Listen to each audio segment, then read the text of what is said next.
Greetings, fellow travelers, and welcome to The Way of the Showman, where we view the world through the lens of showmanship. I am Captain Frodo, and I will be your gracious host and guide along the way. And we have an episode today with Mario, the Maker Magician. I did tell everybody on the podcast, you particularly, that I was going to do all these circus episodes from that I recorded in Sweden, and so far we've had 2. But Mario is just about to go to Edinburgh, so I thought this could be a good chance. He's opening very soon in Edinburgh, and he talks a little bit about that here, so I thought this could be a good chance to drop this, so if he puts it out in his feed, people can get a great idea of how nice he is as a person. But more about that later.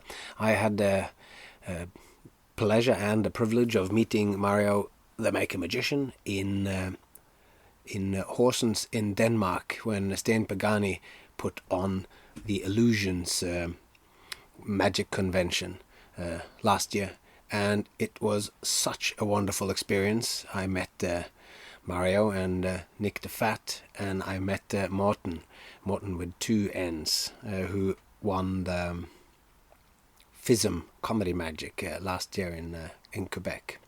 And so met them, and then I also had my friend Charlie Caper there, and Marlon Nilsson was also there, so it was like such a wonderful festival of inspiring lectures, and also some really great magic shows. So great to see Nick, who I hope to get on the podcast, as I mentioned in the conversation, and Morten as well, who I also hope to get on the podcast.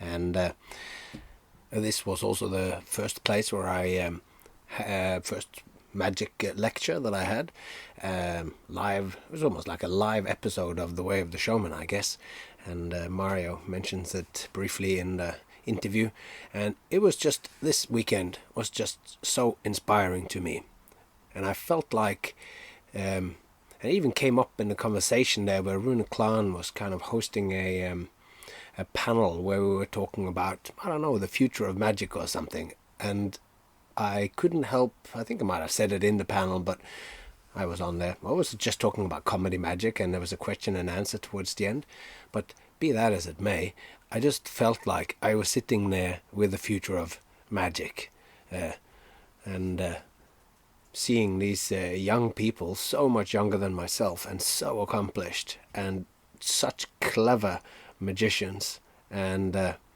with Mario, such incredible heart. I just wrote there the other day saying that that Mario Magician is like a punk version of Mr. Rogers.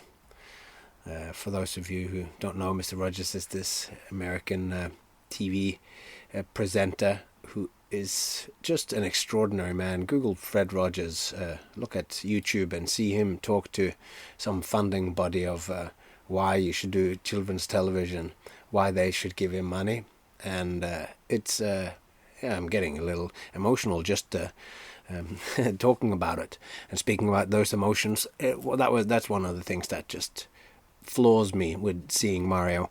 He is such an emotional performer, and as those of you who remember back to season 2, I think that emotions is particularly connected to character, and if there's anything Mario has, he's got incredible robots, and he's got amazing magic tricks, but if there's anything that he's got in spades, it's a character that is 100% authentic. And this, in my scheme, as I lay it out in the anatomy of acts back in season 2, this is what makes audiences connect to him, and you connect to people through your emotions, and he connected to me both in his lecture and in his wonderful show. So I really hope you enjoy this conversation. Mario is from state of New York, and he's an amazing performer. So without further ado, let's jump into this conversation. And of course you can find him on Instagram, at least, as Mario the Magician. should absolutely follow him, see what he's up to, see his latest creations, and you can follow The Way of the Showman as well on Instagram. It'd be great to see you there. All right, let's jump into it.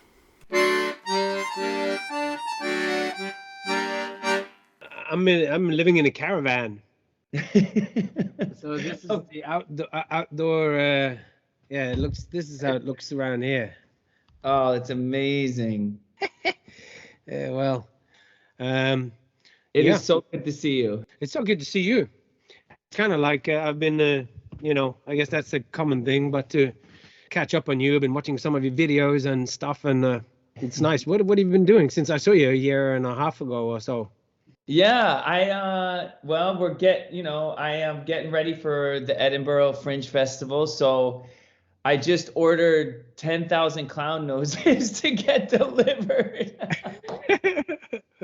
I love it. I love it. 16 boxes that are arriving, for the Fringe Fest there. So no, it's fun. And then I'm building a new robot. I don't know if you saw clips of it. It's like an inflatable autonomous robot. And so I've been doing that. So the dream is kind of like, instead of someone introducing me before I go on, it would just be a dream if a robot wheels on center stage, goes to the mic stand, and then introduces me, right? And then just then moves off.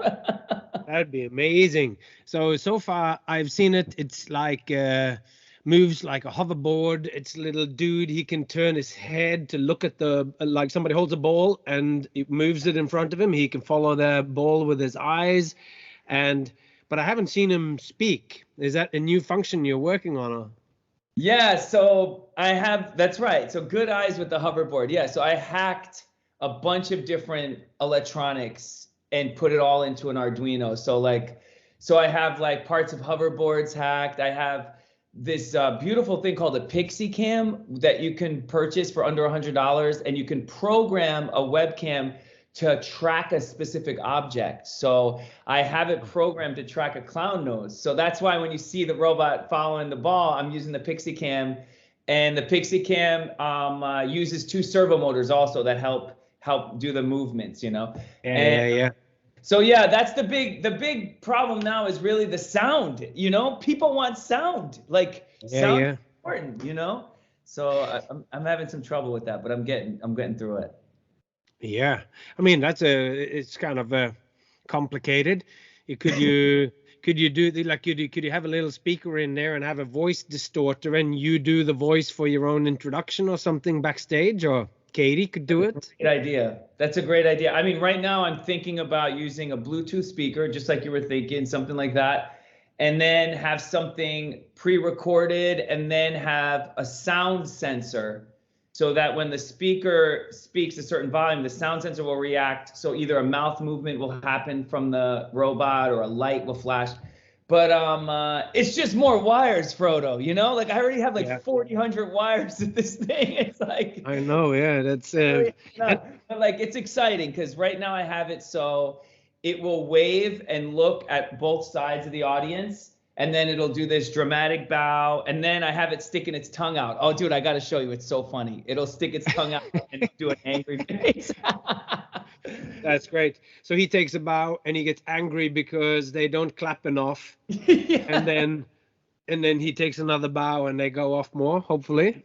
Yeah, exactly. So I have 2 different loops of code, one of him bowing and waving, and then one of him getting upset with a tongue sticking out. And look, this is all inspired by great puppetry, great ventriloquism, like all these classic things that you see in history. I'm just taking the best bits and how do I, put it into a robot, But this is a really interesting thing. I wanted to sort of get onto this, but this is where we're starting. Like, what is it about essentially those little machines that you make, like automatons or whatever? Like, why do we care so much with them? Because I'm thinking about it like this. Like, one of the key things that you have to do to be a successful illusionist is to make the audience think that you have something magical to do with those boxes. Yeah. Because you see that box and you just think, that must be an expensive box. Yeah. And then it is so hard, you know, like the great, like, I mean, Siegfried and Roy did it in their way, and it's like the Pendragons with their athleticism, and David Copperfield, you know, some of these people make a name for themselves because they can make that happen. And with these robots, I mean, it becomes, to me, it creates a little bit of an illusion where it just seems like it is so easy for you because the robot just is so cute, and I am so willing to give it agency. But like, how difficult is that to make this machine that does a sequence? Because I see similarities with my own kind of choreography to create chaos on demand.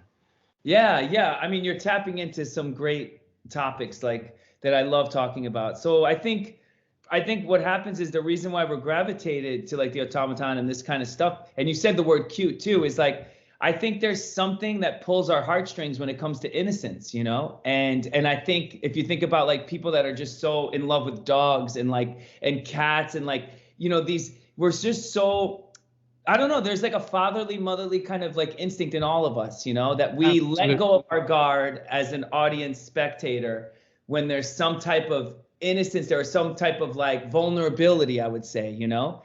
And so for me, I kind of ride that wave, you know, like I have this little robot lamp that's like keeps turning its switch off, and it's got this Pixar element to it.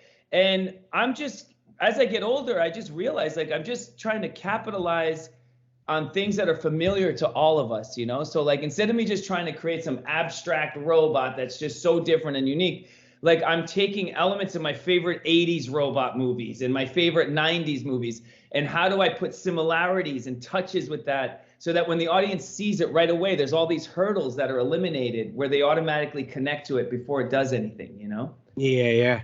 I mean, I love that. I'm writing the next season on my podcast now, and I'm talking about play and connection being the two key components that that makes what we do possible. And I'm looking at where does play then come from, like deep in our evolutionary history, where does it come from? And my theory that I'm bringing forth here is that to be able to play, you need to be able to have freedom. And that means that you need to be able to be dislocated from having to worry about food and drink and shelter and protection.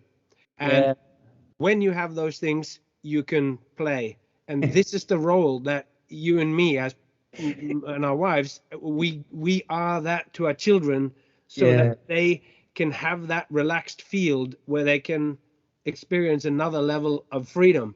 You're tapping into something so important and precious to me. Like, it's just so well said, like that you have to have the freedom, not worry about food, water, shelter, like to do that play, you know? And like for me, like doing this for a living and raising my kids, doing this, like this morning, my 11-year-old daughter, you know, she wants to learn Italian really bad, you know, because that's our heritage, you know? So, and it's very hard, like homeschooling our kids, like, because it's like, we have to be the authority and we have to set the schedules and we have to be rigid, and sometimes it can be frustrating. But this morning was beautiful. Like, my daughter bought an Italian English dictionary from the bookstore, and she carries it around everywhere now. And she's found this freedom of play with learning, you know, because you know, like, and like, it's but we have, and it's like this beautiful, delicate thing where it's like, you want to just control it so bad and put like, okay, every day we're going to do 6 hours of this. It's like, you know,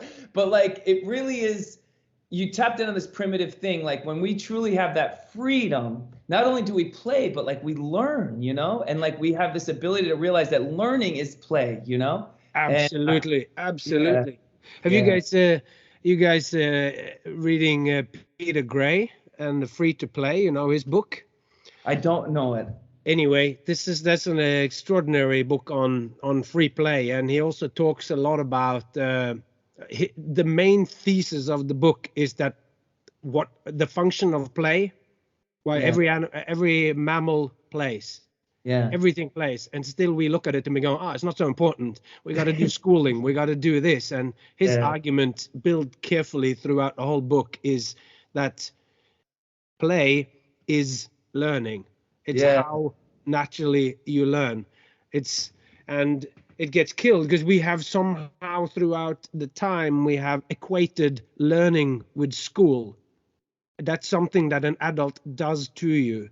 An adult stands there, and that whilst in the gatherer bands and tribes, the kids also learn.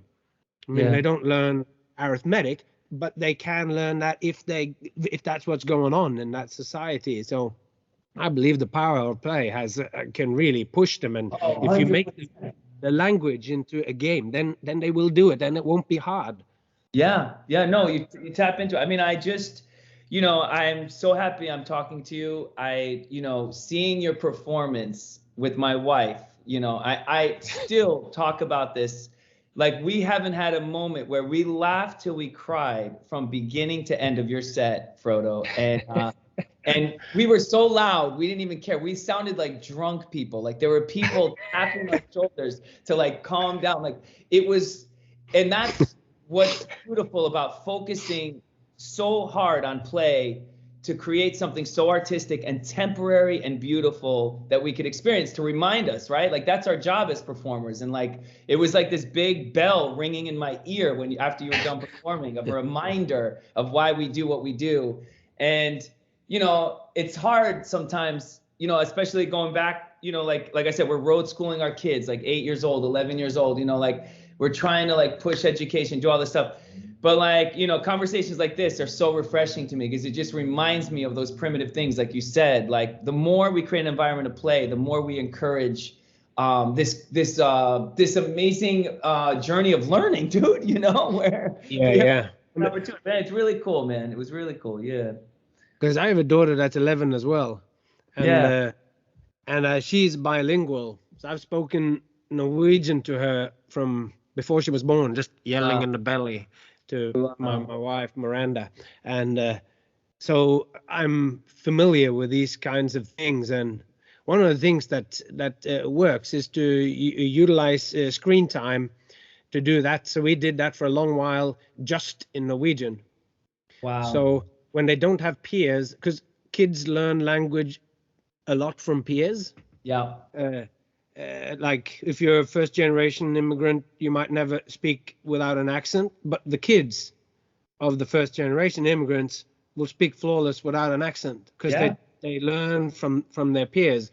And because there was no peers for her that spoke Norwegian, but I substituted it with her watching TV shows and stuff in Norwegian. And because I have a strong dialect, I could hear when she had picked up a word from the video and not from me, because I pronounce it differently than the common dialect mostly on TV. And I was going like, it's really working.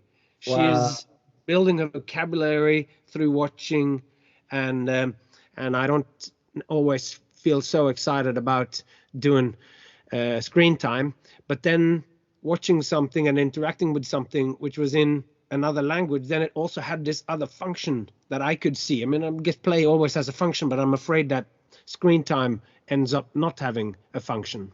Yeah, it's a gamble, definitely. Like my son Bear, he's 8 years old. Like, screen time is how he connects socially, like, because all his friends, they play all the same virtual game, but they're all really loud. They have the speakers on, they're seeing each other on video. So it's like, so it's great when we're on tour, they could just jump on FaceTime. But then, like you said, it's a dangerous thing. But now we're utilizing chess, with my son. So he's playing virtual people, people online learning chess. And then we carry that custom board that we can put at the dinner table, the board that we can put on the floor, and yeah, it's a journey, man. I mean, I think that's kind of like the reason why we're still in the game, like as a performer and doing this for a living, is because like as you perform more and more and more and you get deeper into your show and you edit and you shave things down, it's like it's that why, like, why are you doing this, and the more that like I can realize why, the more not only it's like satisfying for me, but it's like, and for the audience too, because then we're playing this game of like understanding purpose, and right now I'm going through a season of doing a lot of school assemblies, elementary schools. And it's one of those gigs where you could look at it like it's not a theater, it's a school, you can get this get down about it, all this, but it's been the most beautiful gift for me this year because it's honed me to hone my message clearer, like the why of what I'm doing, rather than what I'm doing is because I'm clever or because I'm trying to show that I'm important. Like, why am I doing it? You know, and the more that I get that why, the more it's been real fun. You know, when I get back to a theater and I'm performing, you know. That's hitting so many buttons. It's like I'd like to keep going on because we sort of got the side. I want to know more about your process with your robots, but I don't want to let go of this of meaning and purpose, because this is the total sweet spot for me. So like, how do you well, let's just take that one step back. Like, when I saw you perform and when I heard you lecture, and as I see you, one of the things that really stands out with you is how you are. Like, you are so fully three-dimensional. And when I was doing that lecture in at the Magic Convention where I met you, I'm talking about this three-dimensional showmanship of thoughts and feelings and actions, and that all are connected together. And I couldn't believe my luck when I was trying to make that example. I had an act that I was going to do that was going to show these things out, but I could constantly refer to you and what you had said and done the day before, and you were just a better example than I could possibly have been. So, like, the authenticity that you exude is so palpable in every bit of what you do. So, thanks, man. So and that is like with the robot, it looks easy, but it is not. So maybe we'll like take some steps back and go on, like, what are some of the stories that have happened in your journey to get here, of some of those ideas? And I thought maybe we could lead towards the ideas that peaks in your routine with your little lamp and the teacher and the music in the background, and you talk about the artists. There's so many aspects in that thing there. It's just a masterpiece. It's so well crafted, and it hits the audience so strong, and it hits me so strong. And so maybe we go back and go on, like, talk a little bit about the teacher and the elements of that routine, some stories around it, and then maybe we can talk about how the routine is. Totally. I you know, like, I'm first generation American, you know, like my father, my mother came from Italy to America, you know, so I grew up in a household where, you know, they were immigrants arriving here, you know, and I grew up in a household where I watched my dad work really hard, you know, like, it was not easy, you know, to leave your whole family in Italy and just come by yourself with your wife, you know, here to a new country, start. And I think growing up in that atmosphere, you know, and helping my dad in the summertime, you know, he's a stone mason, by the way, you know, so outside, stone, cement, you know, like heavy lifting, you know, and growing up like that, you know, it was a promise I made in my teen years, like, no matter what I do in my life, like, I have to do something that I love, you know, not saying that my father didn't. His purpose, his love, was to get separated from where he was, the environment where he was, so that he can have children who can have an opportunity to do what they love. That is so valuable and so powerful, that in itself, you know? So carrying that on his shoulders on top of working, you know, is a big burden, you know? So for me, just naturally as a child growing up, was like, I need to do what I love, you know? And I didn't care what it was, you know? Like, I went through my 20s, you know, being silly, like hitchhiking cross country across America while my friends were in college, you know, like, looking back on it, it's kind of stupid, but when I came back home at 24, 23 years old, I realized all my friends had houses already, and, you know, and it was this, you know, kind of awakening. But long story short, I know I'm talking a lot, is during that journey of letting go, during that journey of hitchhiking cross country, saying I only have $10 in my pocket, I trust in the faith that my mother taught me as a child, that there is a purpose for me, that I am alive for a reason. I'm going to trust that, to the point where I'm physically leaving where I come from, like my home base, just like my dad, going out into the country. And what happens? Like, in the midst of that journey that sounds chaotic and lost, and I open the doors of a brick and mortar magic shop in Grand Rapids, Michigan one day. And I walk inside, and my favorite scene from my favorite movie is playing on this old VHS television set in the back corner. And I was like, wow, that's weird. Movie. Which movie is this? And I'm not, this is true. Like, I'm taking my head off because I haven't talked about this in so long. So the movie was Hook with Robin Williams playing Peter Pan. And there's a scene where there's a table that Robin Williams is in Neverland, and they're all eating dinner, and there's no food. The plates are all empty to Robin Williams, but all the kids on the table, it's covered with every dream food you could imagine, ice cream and just sauces and turkeys and meat and burgers, all this stuff. And they're all just eating, and he's just eating. There's nothing. He's like, what are you doing? There's nothing. Like, everyone is eating nothing because he's not pretending, and he's in Neverland, you know? And, but the scene is where Rufio, says an insult to him. And all of a sudden now he's upset. And he stops what he's doing and he insults back in a playful way. And they fight, argue. And it's that scene where he finally, out of frustration, takes an empty spoon and an empty bowl and just scoops invisible stuff and just flicks it into Rufio's face. And it turns into real ice cream and smashes him in the face. And then that moment, he looks at the table and he sees all the food and he sees all the ice creams. And it's this moment where he forgot and he just pretended, just like all the kids, And wow, I haven't talked about this so long. And so I saw that scene as I opened the door of this magic shop, and it just bugged me out a little bit. And I bought a couple magic tricks, and I said, when I go home to visit, I'll send these tricks to my little brother, when I come home to visit. But then the long story short is I ended up keeping the magic tricks, and then I just kept going back, and from there, that's how the wheel started turning. And I, when you love something so much that when you fall asleep, you can't even sleep because of the excitement of how much you want to learn every aspect of what you're feeling, And that was the first time I felt that was with magic, And but yeah, that's the long story short story. Oh, that's great. That is powerful imagery there. I love that.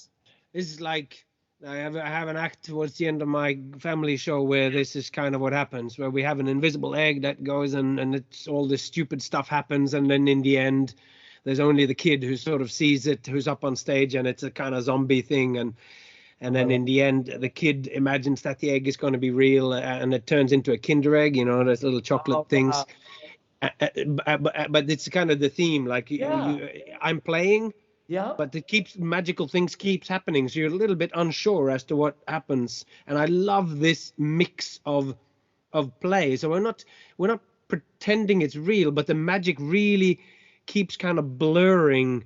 Like because I'm an adult who's pretending in a sense to play. Yeah. I am playing, but I'm following a script and everything. So we are in a sense creating that illusion of play.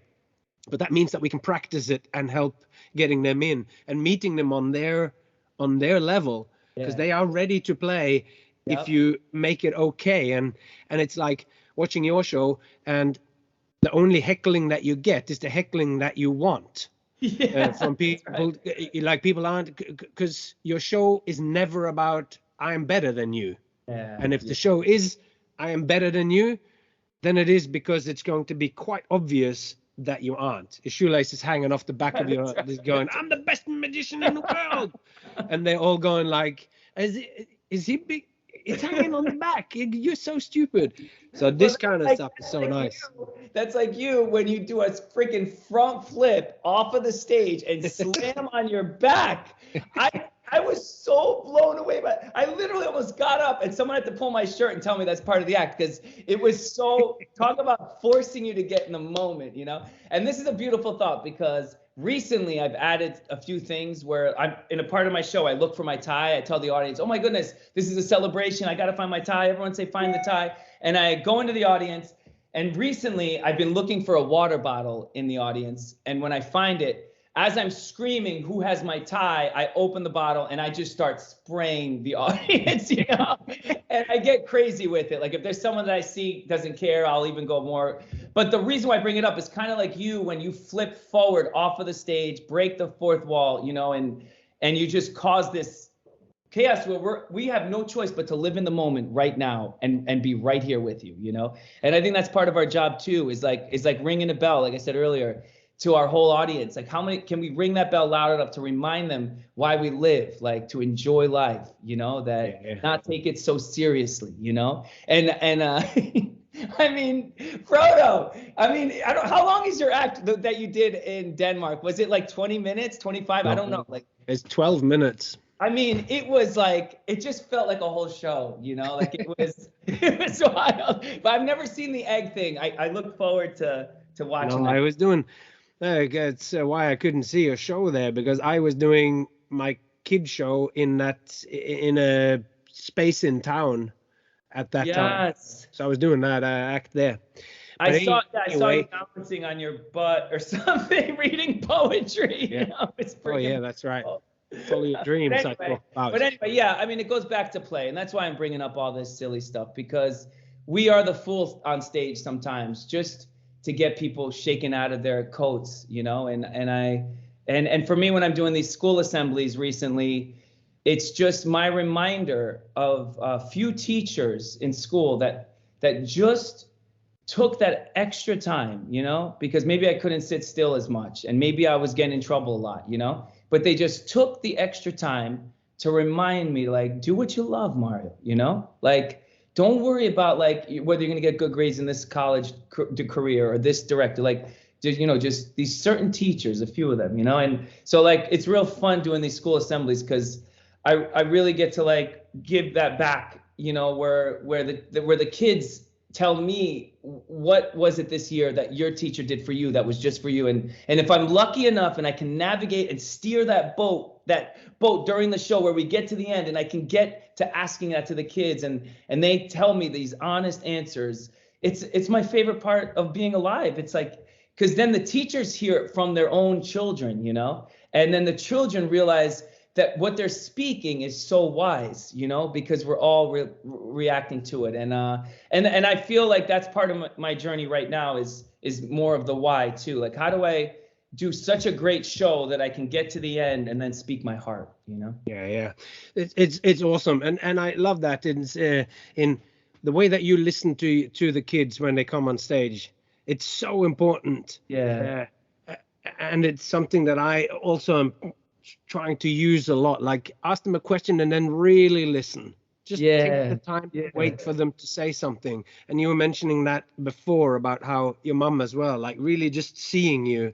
And the teacher that you mentioned in your lamp routine, Miss to Ranella, get back to that, so I have this feeling like she was someone, at least in the story, she's someone that brings that out of you and introduces you to some things that resonate so much with you that when you partly are sharing your truth, that stuff comes out. Well, the way she taught art in her class, like, and these artists like Alexander Caulder and Andy Warhol, Jean-Michel Basquiat, like, the way she talked about them was like, we were talking about like these figures that were like, that changed the world, like, but they were just painters and sculptors, she just taught, like, she just implanted these seeds in us of like realizing like how important and vital art is, and it's something I think about, in my show too, like, how do I communicate the simple question of why art is important, and some of the answers I've been thinking about lately is just like, we have big feelings sometimes, like such big feelings that no words can help us feel better because the feelings are so big, but there'll be a song, right, with the right melody and the right words at the right time that just strike you like an arrow in your heart that just makes you feel better. That's why art is important, because, and like, how do I simplify that so that I can communicate that in a lighthearted way and fun way and kind of like remind people a little bit, Sometimes I feel like I'm just this bell ringer, like, hoping that people hear it. But anyway, I'm getting on these tangents. No, people definitely, this is the core of what I want to, because I love this process, finding something that you are passionate about, something that you believe to be true. So that when you tell it, it is the truth, because it is the truth as you tell it. And to simplify that thing down, I love that. It's like I read some kids book at some point using that same aspect of really big feelings. And this is something that every kid can immediately go. Sometimes the feelings get so big that you just don't know what to do about them. Like something sad or something small, that they can fully relate to that, I think. And then taking that idea and going, but then you hear a song, and these are these moments of serendipity that when the right song, the right poem at the right time can change your life. And a lot of the time people might say, oh, well, I don't really read poetry and I don't really, listen to the words. I'm just after the beats or whatever. But then there comes those times in your life when your heart broke, and you will get your heart broken, or else you haven't lived properly, or you will lose someone, or somebody you love will get sick, or anything like that. And in those moments, it's only the art that can speak to you, because people go, oh, it's going to get better, or it's going to go, it'll pass, everything will pass, but those words are empty. But art then speaks to you, so that you all of a sudden you go, holy moly, like Bob Dylan is just speaking the truth right to me, or Billy Collins, or any like a poet, or anyone they're now saying exactly what I needed to hear. And it's the only language that is big enough to encompass those big feelings. And but that's those things.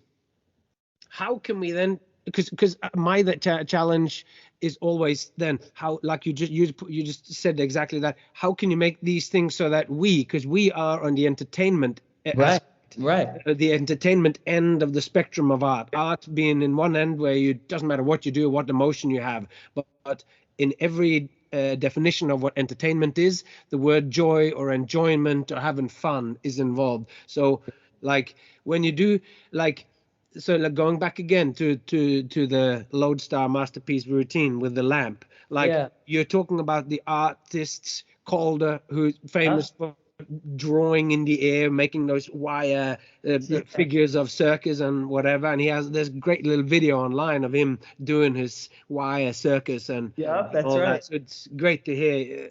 And you used the tin can, Campbell's soup can that Andy Warhol famously painted, and you bring this up. So this is so now these artists have been brought in.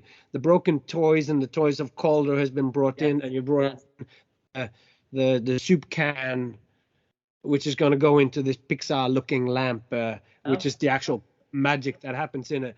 And you've brought in the teacher as a role model, or as somebody who changed your life, because that's also cool. Hey, you don't just go, oh, it's the poet, it's the musician that changed my life. It's this teacher, and she told me these things about artists. And then, so how is that transition?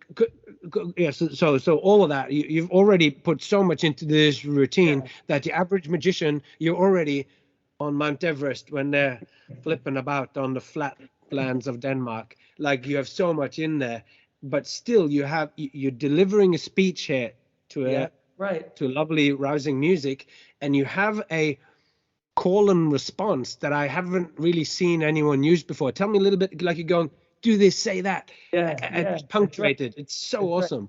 Well, it's funny because what you just asked reminded me of part of your lecture that you spoke when you said you were an opening act for like a very big metal band or something. Do you remember speaking about that? Like the first couple shows you were trying to understand, and it wasn't until you stood up and spread your legs and your arms out like this, the audience responded, and I think about that a lot. And for me, that's that street performer style that's inside of me, and from my early 20s, like especially doing kids' birthday parties for 12 years in New York City, where I would do 5 or 6 between 2 days. There is no room for error.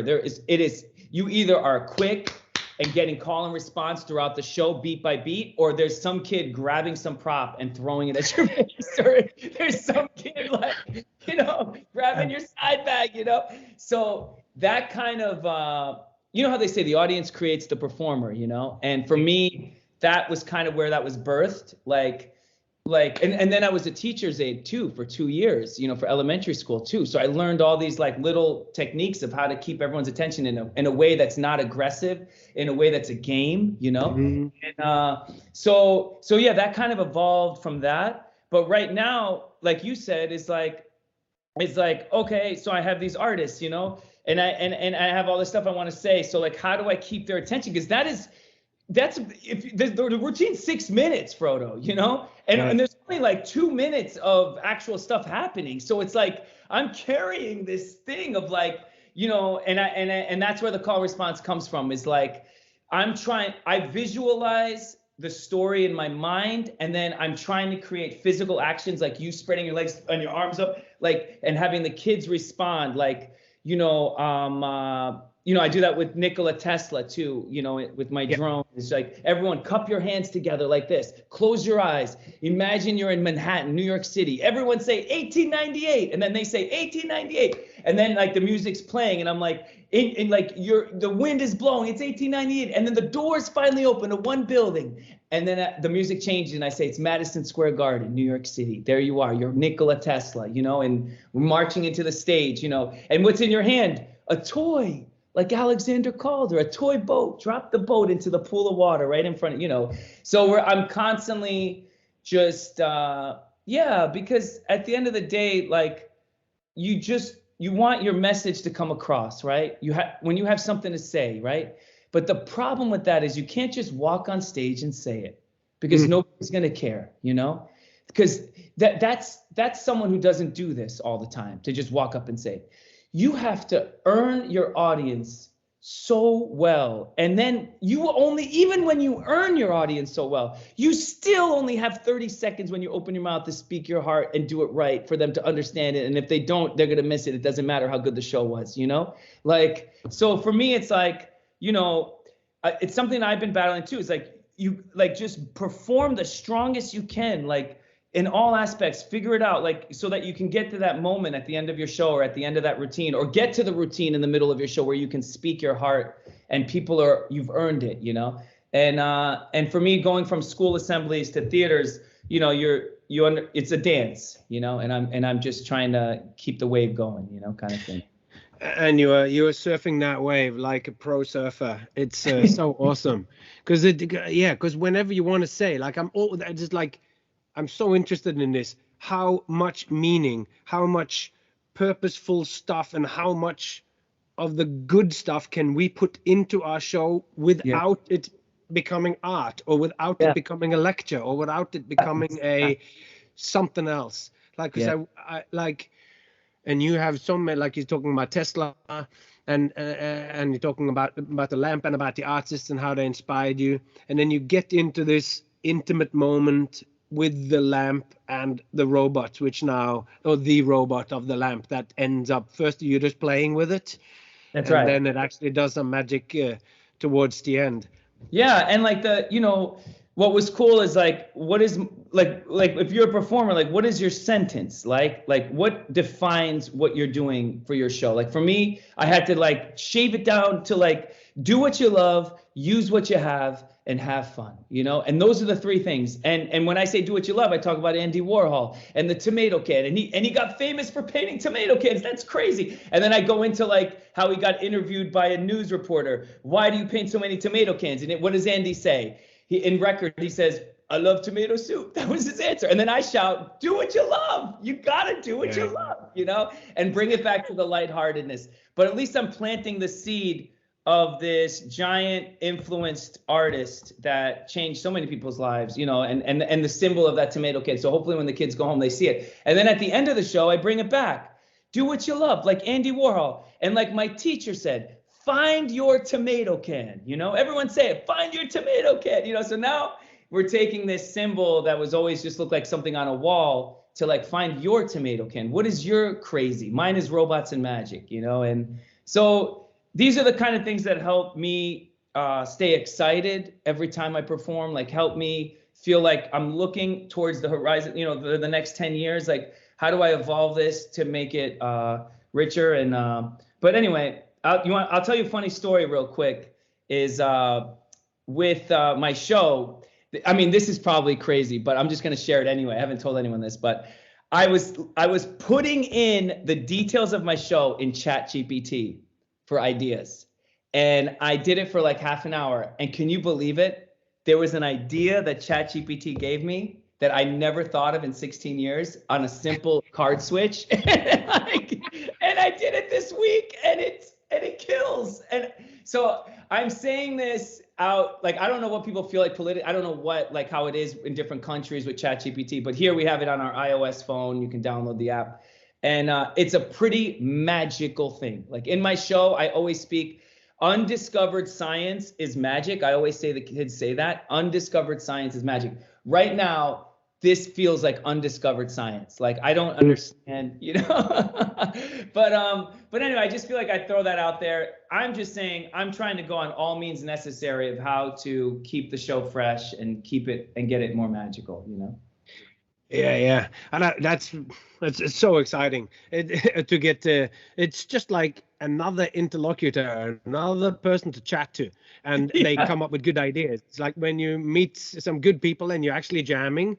Yeah. Then that's when magic comes up, and it's not that person had that knowledge or that you had it. It's that in the conversation that the two of you had, all of a sudden you cracked into a domain that you wouldn't have if it weren't the two of you together. And I guess at least in the cash value of what comes out, it came out with an idea, and whether there is a person there or not, it's like there was a creative act happening there, because that just said something, but you now had made that into reality, and that's given that like another level.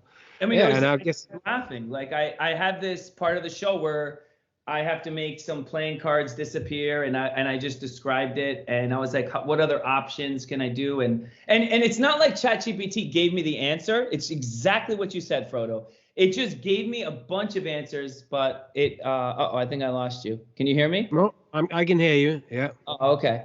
It's not that it gave me an answer specifically, but it's exactly what you said. It just gave me a list, but it helped my brain, you know, take this pattern list, and like all of a sudden some conclusion came out of it that actually worked, and it was just pretty fascinating. That's epic. That's epic, dude. Yeah, it's freaking nuts. And I mean, to round off that whole story of so like it's the teacher, it's the art, and it's the amount of material that's been put into this, and what I have been talking about then, 3-dimensional showmanship. It's like whatever experience that you have, there's going to be some sort of thoughts involved, and there's going to be some emotions involved, because this is how our soul functions. It's like thinking and feeling, and there's going to be actions involved, and the actions. You're doing actions on stage, and you're flexing your muscles at one of them, so that there's physicalized imagery going with use what you have, have fun. That's like right. These messages are being shouted back. The kids are shouting semi-random things where you just give them the line and they're shouting 1898. 1898. Yeah. 1898, and these little things that come along. There it broke. Oh no! Now there you are again. You just disappeared. Yeah, I don't know. I lost you first. I mean, I can't see you, but it's okay. I don't know what happened, but it's fine. No, totally. Yeah. So then it all comes together, and it's just hitting the audience and the adults and everything on every level. And this is what's important when you're doing, because to me, like, you're not a kids entertainer, you're a family entertainer. You are entertaining the kids, but you're also entertaining the adults at the same time. And you're entertaining them in the best of ways, not just by making cleverly hidden dick jokes. It's real content that is moving the adults as much as it is moving the kids. And that is not, that's not easy as well. No, I appreciate that. You know, I that's the hope, right? Is like everyone who enters the room like leaves with something, you know. And I remember like early on, like a couple of years ago, like it's like that's why you don't just do card tricks for an hour. Like you got to like experiment with rope and coins and in this, so to find your way, right? Like and find what clicks. And for me it was like I love robots. I love like crappy robots. I love building robots.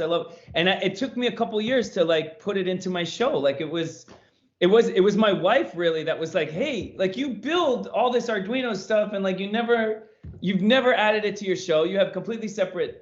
So what I always say is like, whatever your passions are, like your true passions, what you're excited about, find a way to like just tease it into your show a little bit. Like whatever, if it's a theme, if it's an object, whatever, it helps. We need all the help we can get so that when we're on stage, we're so invested in it because we believe in it and we're excited and passionate about it, you know? And absolutely. This is why I'm pulling that routine out, but I could have pulled any odd routine from out there, is that I believe that authenticity, as far, at least as far as the audience sees it, it comes from there being a strong resonance with what lives inside you and what it is that you actually do out there in the world. So what you say and what you do in this act resonates deeply, because what's inside you is not just, I wanted to learn how to make this coin disappear and now I can, because that's really shallow. Like, it has an emotional dimension, it has stuff from a biography and everything, and all of this comes together, and this gives this deep kind of authenticity. And the robots, weirdly, then feels also so authentic, because as we just talked about before, or touched on, it is hard to make an inanimate, people care about an inanimate object. And with that, I was just wondering, because the ones you have, even the card, even the machine that you use for the card stab and that, which is a pretty odd looking boxy robot, even that one is dancing with its butt and doing stuff. So is it your persistence is so strong that you make every robot work? So do you have robots that you just go that you couldn't find that spark with? Yeah, I mean, I think it's just more the obsession of like how can I keep plucking away from my show so that I can keep adding homemade stuff in it. Like, I guess the dream is like to just like that the whole show from beginning to end is just all artwork, you know, and that I'm able to carry the audience with me, laughing throughout and feeling magic throughout, because it's very easy to like go to to order props online and just, and then try to just, create a show, and, just based on off the shelf stuff. And I mean, it's kind of like what you do, Frodo, like you come out, with this crazy outfit on and like a tennis racket, but yet like what you do for those 12 minutes is like every piece of magic trick that ever crossed your eyes and mind, every piece of poetry that you've ever read, like it's all infused in those 12 minutes, even though all we're using as props is the tennis racket and the but I love this because I want to pick up on that, on your DIY look on everything, because I mean every bit of your robot and your costume and everything has that DIY feel to it, and I use it deliberately too. My can stacking act is made out of bins, and they look real because they are actually a paint tin and they are not props made, and the rackets is not 2 silver rings that you can squeeze through. They're 2 rackets from secondhand shops. So why is that? Why do you use those objects? So for me, I'm using those objects because I want the people to relate to it. I don't have any relationship to a silver ring or the magician's props or whatever, but they do have a relationship to a tennis racket, at least to some extent, whether they've played or not. And the bins as well, it makes it feel like there is a lot more going on, because you look at the things and they look normal. So when I'm doing my show, Captain Frodo's Magic Circus, and I say, and in this circus ring right here, and I'm just pointing to the floor, amazing things, and we're going to see the impossible stuff, and it's kind of cheesy and weird. But then I introduce the first juggling act, which is me, and I do some juggling in the circus ring, and now there is actually circus happening here. So the circus kind of manifests, but I'm juggling a spatula and a wooden spoon and a knife, so kitchen implements. So it looks like I'm playing, but I'm doing real stuff when balancing the things on top of each other. And I think that this in specifically with the kids, but just in general too, I talk about being, my dad is a magician and I traveled around with him. And so I love that you also do nostalgic stuff without pulling any punches, unapologetically being emotional, because I love that too, and I think people can connect to it. But anyway, so that's partly where it is, and that's also partly why I do use a little bit of these ridiculous pieces of equipment which you only ever see in a magic show, like a dove pan and some feather flowers. Because when I'm doing a poetic reimagination of the magic of my childhood, then you take these objects out and you go, yeah, that's pretty much how it looks. Like, here I have a bunch of flowers, and everybody can immediately see that this is not flowers. What is that thing that you're holding there? Because it's artfully created with feathers, and it's such an odd object, but it has become normal for us or whatever.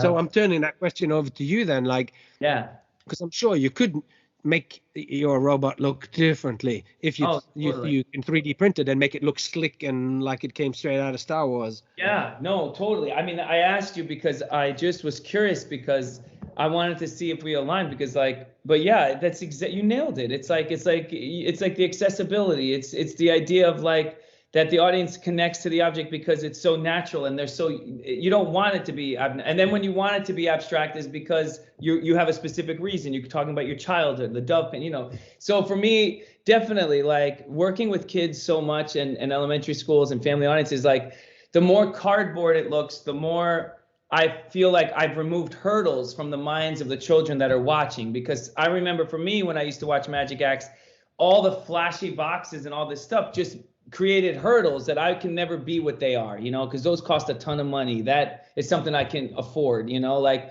so for me, like, I ride on the pizza boxes, the cardboard, the hot glue, the straws that pop up with the flags, it's just become, it's because it's what I'm excited about, like, that's all, like, I feel like that's all it is. Like, the journey is like, how much can I be vulnerable on stage and just do what I love, what I'm excited about. I love cardboard because you can build furniture out of cardboard, you can paint on it. Like, I just, like, for me, these are my natural loves. So, like, if I don't use these objects and I try to use objects that are secondary to me, then I'm going to be secondary to my audience too, Like, think about, like, the most famous restaurants that exist, or Michelin star, like, meals, like, every detail, even the plate they use that they serve is, like, created from the bones of the animals that you're eating from. Like, people go to extremes on the details for a reason, because they want you to live in the moment as quick as possible with the least amount of hurdles, and for me, like, using the cardboard does that, if that makes sense, It makes total sense. And it's also, if you all of a sudden have a shiny thing that you bought in a magic store and you throw it into your show, that thing will look like something that was bought from a store, and it will take you out of your world, because that's that thing with talking about the authenticity that happens as soon as the kids come into the space and they meet you, and even before the show has actually started.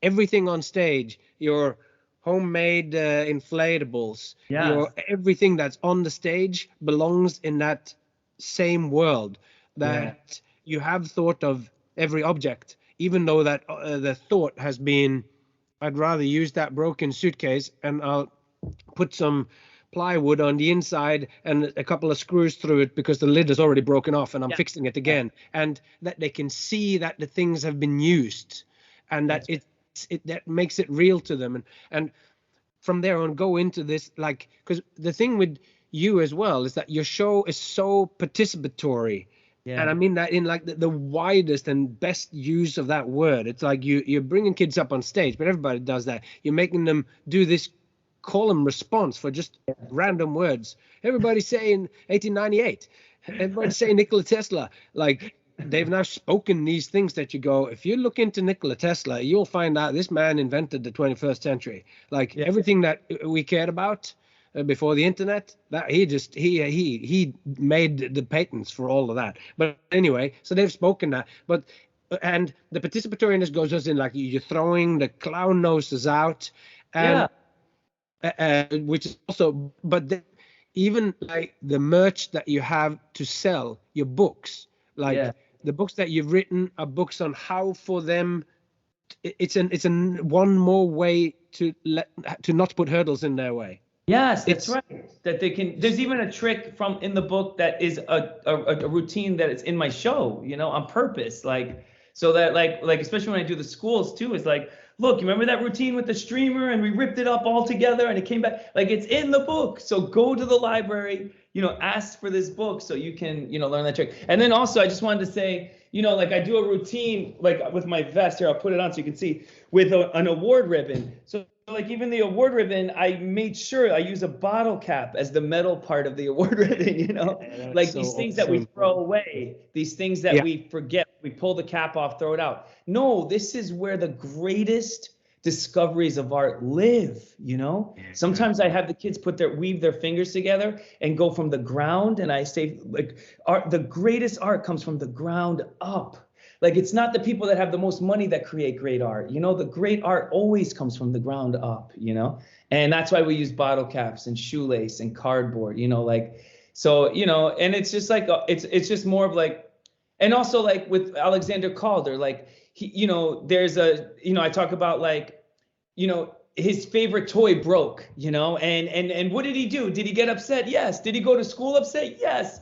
But what happened? Like, you have to use what you have. So Calder put those broken pieces together. He didn't put it back how it was supposed to, but he made a new toy that never existed. And guess what? When he grew up, what was he? He was a mechanical engineer, and he built a circus out of broken toys. It's called Calder Circus, and it changed the world, And like, so it's like I try to infuse these moments where like maybe they'll look up Calder Circus, but the idea is just like, and then at the end, when I talk about my teacher, I say, yeah, she taught me about Andy Warhol, Jean-Michel Basquiat. But you know what she really taught me? She taught me about myself, She taught me about me, like using those people. And all those people now that school's over, it taught me about myself, and that's why we have to, we think about our teacher, whatever, blah, blah, but like, it's a challenge because I can't go into depth like that every show. That's very emotional. That's very, but like, we'll go into tidbits of it and see how far we can get without losing the audience or without going, because we want to stay authentic throughout the whole journey, always, because the audience is not stupid, like you have to, so it's like, it's a dance, and I try to get as far as I can each show, Yeah, it's so good. But it's an interesting thing too, that the thing that they take away from your show, if they've bought something afterwards, that thing is a set that they can build. And with no comparison, when I give that kid and the invisible egg actually comes to mind, and I'm holding it in my hand like this, and we're going to make it the invisible egg. We're going to make it visible. Are we, you and me, going to help everyone seeing? Because the kids who can see things that others can't see, those who can see invisible things, those are the kids who become artists or become creators or inventors, or magicians. So should we help these people to see? And so you blow on the egg, and then he blows on the egg, and I open the egg so only he can or she can see, and they can see. And in the best moments, then, and I have a great reel on my Instagram of a kid who goes, I open it up, and that kid is jumping, going like, oh my God. So the magic has happened and nobody else have seen. I'm going, and I just go, has it started to happen? And he looks, yes, and I can breathe. I'm going to finish it. And then he blows on it, and then we say the magic word, and he gets the, and that was a link to you. Takes home, it's just a Kinder egg, and I didn't make it. But when he takes that little chocolate egg and with it, and he cracks it open, there is a little set in there for him to build. So. Wow. I wish I could have seen that live. I got to see that. That's exactly what I'm talking about, Like, it's like the Robin Williams story with Hook, like getting them to pretend till it comes real, I mean, that's right. And then the primitive thing too about like, creating the environment so that you don't worry about food, you don't worry about shelter, like that you have this freedom to play so that we can become the best we can be with what our purpose is, And then that also taps into like the faith aspect too. Like there's an aspect of faith too, where it's like, you have to, I was lucky, like with my mom, like, just getting brought up in believing in something bigger than ourselves, something invisible, whatever that faith is, that understanding that like, in order to get to become what you want, like there are these steps of faith, so it's like, it's a tricky thing, and we all find it in our own way, but that's the point of like the egg not being there. And then you showing them, for me, when I hear the story, like that they get that joy, like we made it real from faith. There's a faith there. There's faith. Like you That's don't, right. even though you see the shape forming, it's not there yet, you know, like, so there is that. And I guess maybe that's part of the whole empowering of like believing in yourself, all these kind of cliche things that are so important to society and for us to lift up, you know? That's right. I mean, but it is also, it's like cliches are cliches because they've become dead by overuse. But Yeah. when you change the parameters here and you say that thing, like when I sit on the top of my cans and I have almost fallen off and something impossible, and I then say, "Isn't it amazing what people do for a living?" and everybody laughs. And I want you to think about something you ever wanted to do with your life that you thought was too weird or too crazy. But now that you see what I do, maybe that dream of yours doesn't seem so strange anymore. Follow your dreams. Follow your dreams. And then I lift my legs up. I wanted to be the incredible rubber man. And I sit balancing with both my legs.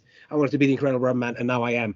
And when I say that, it has changed people's lives. They write me an email and go, "I did this now. I'm doing a different career now because you said that."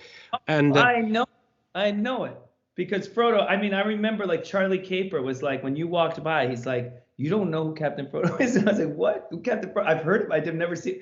Like it's beautiful, you know. It's beautiful. Like that's what you did for me too, you know. And there's even parts where like sometimes I stand with my arms up, metal sign, like I get the Frodo inside of me, you know, because that's how it impacted me and Katie, because we do so many conventions and see so many performances, and I think part of the reason why your performance impacted me so much is the lightheartedness and how I don't know, like just the ego is not there, and it's just the passion and the talent, you know, and it's beautiful, you know.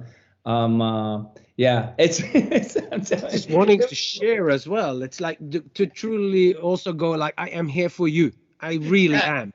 And there's this move that I do in my mind where I'm going like, and I really drilled it into me when the pandemic came and I couldn't be with my audience. So I had this thought that, like I talked about this in my lecture too, it's like I couldn't get to my second home when I'm going around the world and I looks like I'm just randomly going around. It is because when I get to that space and they put a bunch of people, kids or families or just adults, and I get to do my thing specifically for them, something special happens to a place that I can only get to there when I am with them.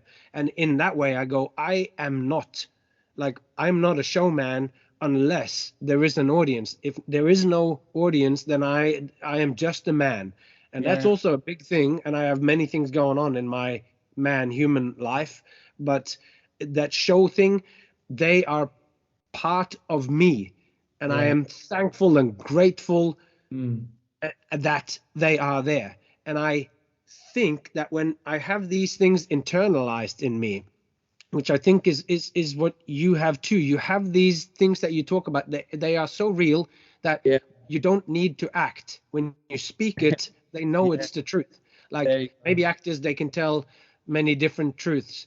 And I'm more simple. It's like I haven't got time to learn how to tell other people's truths. So I got to tell my own truths, but that's not easy to find either. But then telling those truths, it seems to me like the shortcut. Just tell the truth that you think are true or whatever, and then that will resonate with them, and it's the shortest way to it. But okay, so let's just swap track here a little bit, because you're homeschooling your kids during the pandemic. I homeschooled Saskia for a bunch of times and for a bunch of months, and then again at the end here now. So what's your approach to the homeschooling? Do you use a curriculum from something, or like?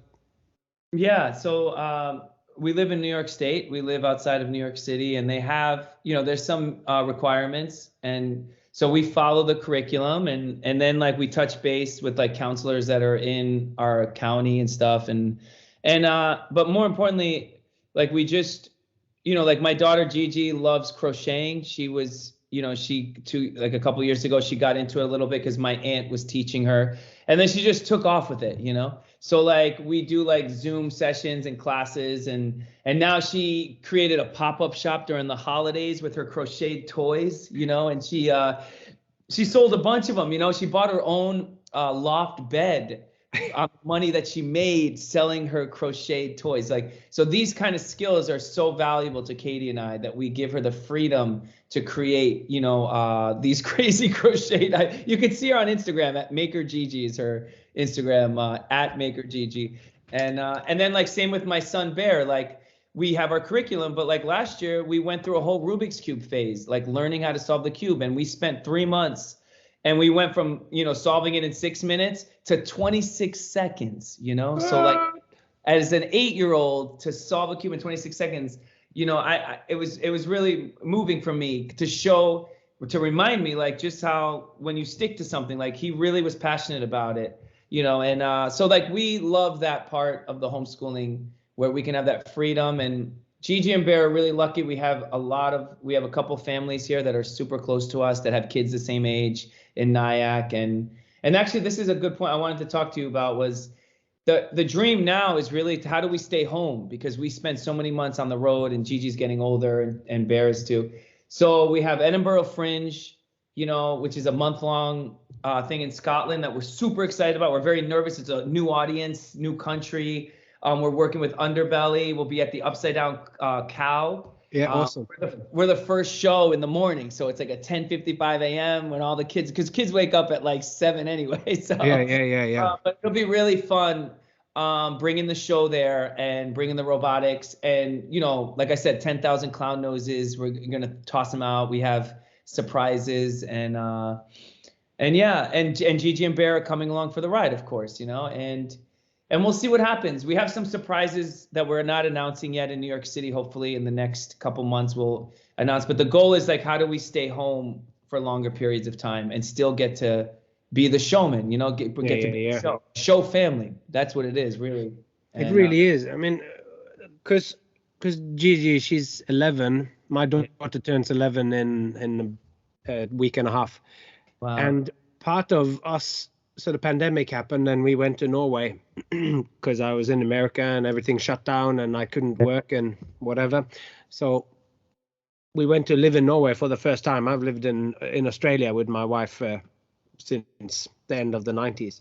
And we went to Norway and to live with my daughter near my family, my dad and my mother and my mother's mother. And my sister and her kids. So now my daughter is going to the same class in a little Steiner school there, like a Waldorf school. Those two kids are the same age. So she goes to school with her cousin. And all of that stuff has just made us swap around our lifestyle for exactly what you're just saying. Like you got to be in one spot. And it is for her. Yeah, it's right. Because she's the protagonist in our life at the moment. For a long time, it was me and my wife was coming along and she was working on the show and whatever. But it was, you know, it was ultimately my thing and she made it her own in 100% and wouldn't have swapped it for anything in the world. And then we have my daughter who's excited and there were some other kids on that show. I traveled with one show for 12 years and there was 3 other kids that were born at the same time. Wow. I lost 4 kids for a good long period. But then school started. Some went to Australia, one went to Japan, and then we ended up in Norway. And it really is. This is like you come to that point because now I'm doing this gig down here and living in a caravan. It's like my dream, living here and going to work in the circus and coming back and being here. Yeah. But this is the first year where my wife and my daughter they're staying here for 2 weeks and then they're going home for 2 weeks, then they're coming back for 1, then they're going back because she wants to be with her friends and stuff now to a much greater degree. I'm totally with you with that. I mean, that's been the pull of my gut like this year is like, how do we stay home long? Because like we're in hotels and my daughter's like FaceTiming her friends like in a corner, you know, and my son is like, you know, wants to connect with his friends, you know, that and so like when we're in Nyack, we go full force. We have sleepovers, you know, just parties, like, you know, bring all the kids here. We're very lucky we have these like 4 families that all have kids the same age. And so, yeah, we definitely shifted our business for the sake of our kids. because like you said, it's the most important thing we have. And then that's where the faith comes in again, like trusting in the universe that the opportunity will come where we can stay long periods of time. And that's why we're so thankful for the Edinburgh Fringe Festival, because we might have some of those families from New York come visit us, and create these awesome memories for our kids. And then in New York City, we'll have some announcements that hopefully will flourish, that we can start being home. But anyway, I wanted to bring up part of your lecture that really impacted Katie and I, because Katie mentioned it too. We were like talking about that moment in your lecture where you spoke about how the audience faces a certain direction, Yeah, and then the person who comes on stage becomes the performer. That is the only person in the room that faces the opposite direction, and it's such a simple statement, right? But like, it's one of those statements that always stick in my brain. Like, that's part of the showman, like, and that's where I get into the depth of the why, like, why you and not all the other people that are sitting in those seats, and like, so that we have to make sure we don't waste the audience's time. Like, everything that we do is well thought out and the best that it can be, Absolutely. This is like, if this is the core, like, I have used that image to crowbar a whole 40 episodes of my second season. Is I start at that and then go, what does this actually mean? Because what do you do then when you stand in front? Like, the core job that you have is that you are a kind of curator of time and attention. They give you their attention for a particular time, and you got to make it worth it, because they're sitting there like, when you're sitting begging like that, or you're praying or whatever, you're expecting something kind of in return. Like, they're sacrificing. Let's say they're sacrificing their time and attention, and then they're sacrificing it, expecting to get something back. So I have to make the time and attention that they give to me has to now be enriched and be better than it was before. So the showman, person who comes out, so it needs to be better, and it actually needs to be much better than the time that it would have been if they had done something else.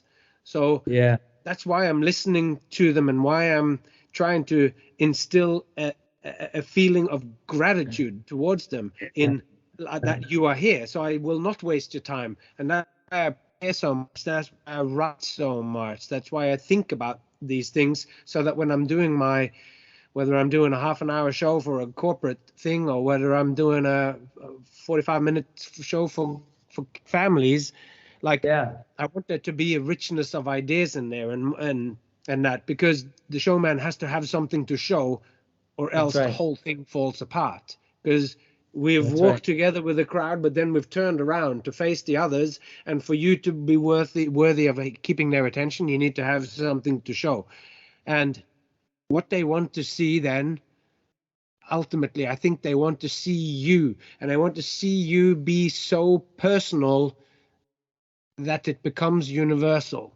That you're telling a truth that is going, this is my truth about my relationship to my dad. Or like you saying, your dad was a stonemason, and he moved to another continent, and he did that job, and he did all those things so that you could do whatever you wanted. And that, in a weird way, places a responsibility on you. Like, you can't just be unsatisfied with your life, because this guy did so much to push it through. And then we might recognize that in ourselves, because it's so true for you, but it is not about that. It's not the way you tell it, and the way that I aim and strive towards telling these stories is to make it, yes, I'm talking about this because this is the only thing that I'm an expert in. I'm an expert in me, or whatever. I'm the only one that did that. So that's what I'm speaking from that. But I'm not talking just about that. I'm talking about bigger things. So and I'm glad she picked up on the one that faces the other way.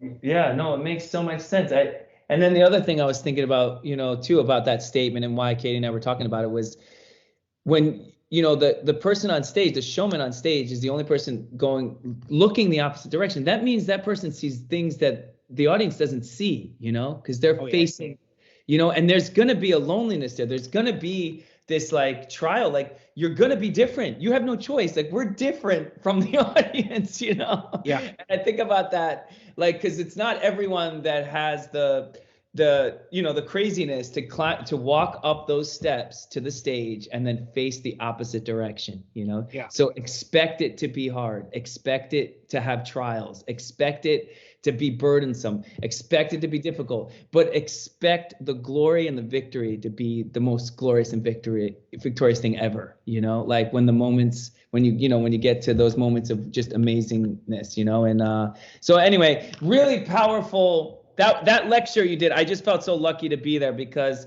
it was those few statements that really resonated even a year and a half later that we still talk about. So it's pretty amazing. Wild. Yeah. No, this has been really great.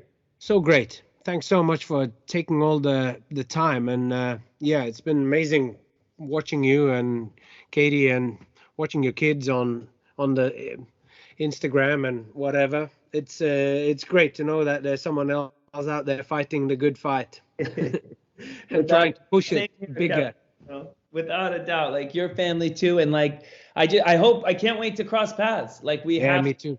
You know, you have to come to New York and bring the kids. Like we're gonna eat some crazy homemade pasta, homemade tomato sauce, and we'll take you to all the cool places in New York City for awesome. Real. So I really hope we can make that happen.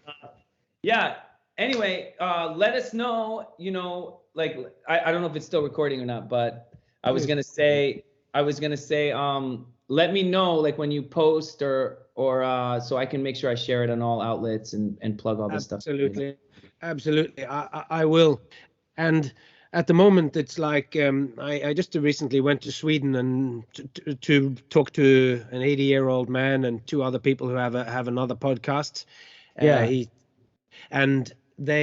I did a bunch of episodes, and that's gonna probably it's probably gonna end up being 10 episodes or something. Oh, that's awesome. So it was so much more than what I thought. Yeah. Came out of that. Yeah. In many different in a really good way.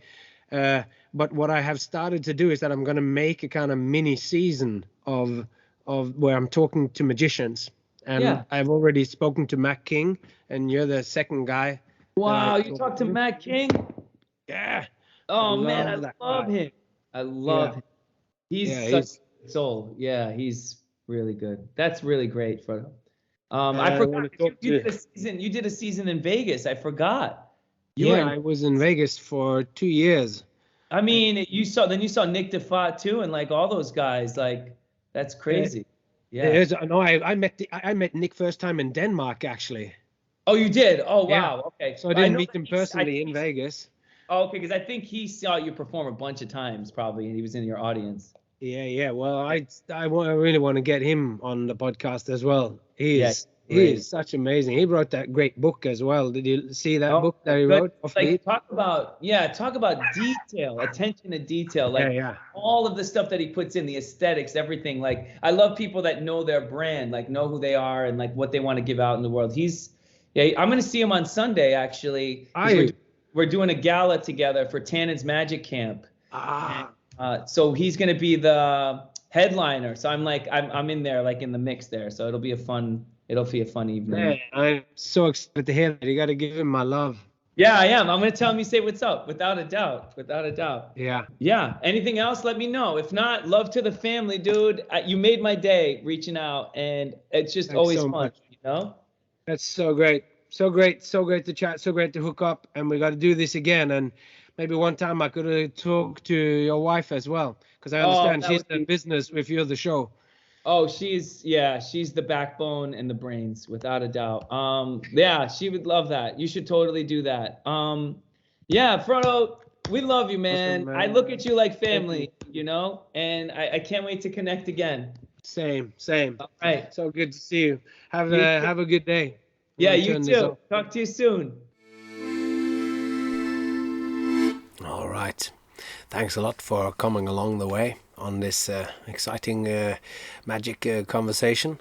So I hope you enjoyed it as much as I did. I certainly had a great time catching up with Mario. And that's all that we have to say for this episode. You can follow and find us on The Way of the Showman on Instagram, where you can, and you should go and follow Mario as well. He's Mario the Magician on Instagram. So until next time, take care of yourself, those you love, and I hope to see you along the way.